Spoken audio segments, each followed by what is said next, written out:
ընտրությունների ոչ նախնական արդյունքների հրապարակումից հետո ոչ էլ վերջնական Ռուսաստանի Դաշնության նախագահը այդպես էլ շնորհավորեց Նիկոլ Փաշինյանին։ Դուք Վլադիմիր Պուտինին ավելի լավ եք ճանաչում, այդ լռության գինը, հա, Պուտինի ինչ է արժանանալու հայ ժողովրդի համար, եթե հաշվի առնենք, որ Ռուսաստանը արդեն իսկ հա գյուղմթերքի հետ կապված արտանման հետ կապված սահմանափակումներ կան եւ գյուղացին կանգնած է խնդրի առաջ, եւ եթե կանգնած է գյուղացին, խնդրի առաջ կանգնած է նաեւ տնտեսությունը, երկիրը եւ բոլորս։ Նաեւ փորձեմ շատ օբյեկտիվ աչքով այս վիճակին նայել։ Հիմա օբյեկտիվ աչքով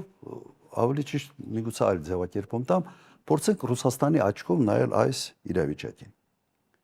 Հիմա կան քաղաքական ուժեր, որոնք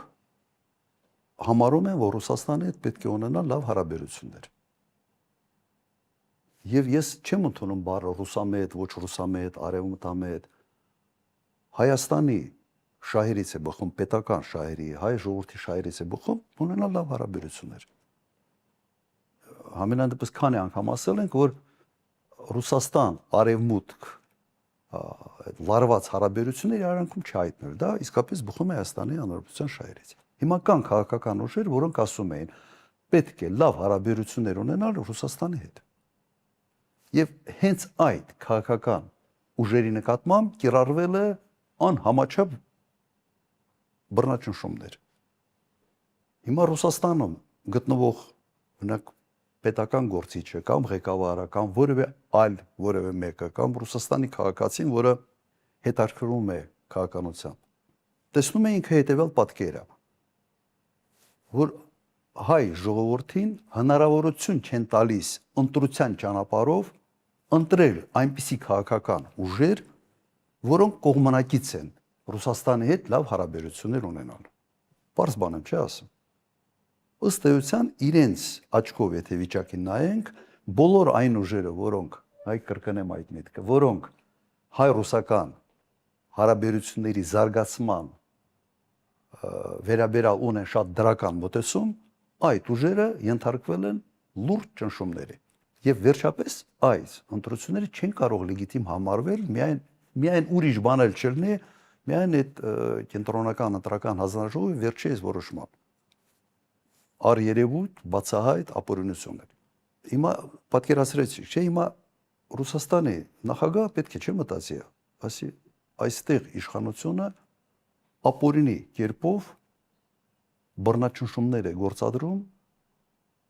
նման դիրքորոշում ունեցող ուժերի նկատմամբ։ Իրենք պիտի դա ողջունեն։ Դուք պատկերացրեք ինչ կաներ օրինակ Եվրոմիությունը կամ ինչ կաներ Միացյալ Նահանգները, որ նման կարգի վերաբերմունք դրսևորվեր Հայաստանում պրոամերիկյան, այսպես ասենք, ուժերի նկատմամբ։ Հանգիստ կմնային կամ կշնորհավորեին երբեք։ Օբյեկտիվ պատկերը սա է։ Շնորհավորի թե չշնորհավորի ինչ որ բան մեծ հաշվով կփոխվի, թե ոչ։ Եվ արդյոք Նիկոլ Փաշինյանի նաև այդ տրամադրության պատճառն է, որ Ռուսաստանի Դաշնությունը դեռ չի շնորհավորել։ Ես կրկնեմ այդ միտքը, շնորհավորելը, սա ավելի շատ այս կոնտեքստի մեջ սա քաղաքավարության զուտ բան է, ավելի շատ sense էտիկետի,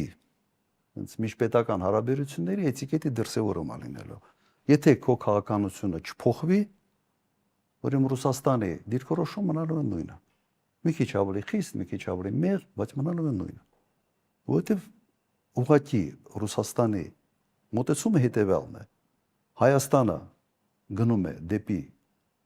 Ռուսաստանի թշնամիների ճամփարը եւ իրենք պատրաստ չեն ֆինանսավորել այդ ճանապարհը։ Շատ հստակ ձևակերպում է տված։ Այդ ձևակերպումը ես չեմ տվել։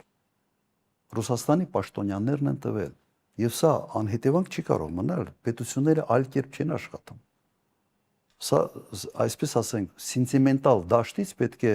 մենք տեղափոխվենք շատ ռացիոնալ, պրագմատիկ, միջպետական հարաբերությունների դաշտ։ Ճիշտ այնպես են իրենք վարվելու, ինչպես վարվում են Միացյալ Նահանգները կամ Եվրոմիությունը այն երկրների հետ, որոնք իրենց գնահատականով գնում են իրենց թշնամիների ճամփան։ Շատ պարզ է ինձ համար։ Եվ ստե կապ չունի ես լավ եմ ճանաչում իրենց թե չէ։ Ես լավ եմ հասկանում միջպետական հարաբերությունները եւ լավ եմ հասկանում Ռուսաստանը որպես երկիր։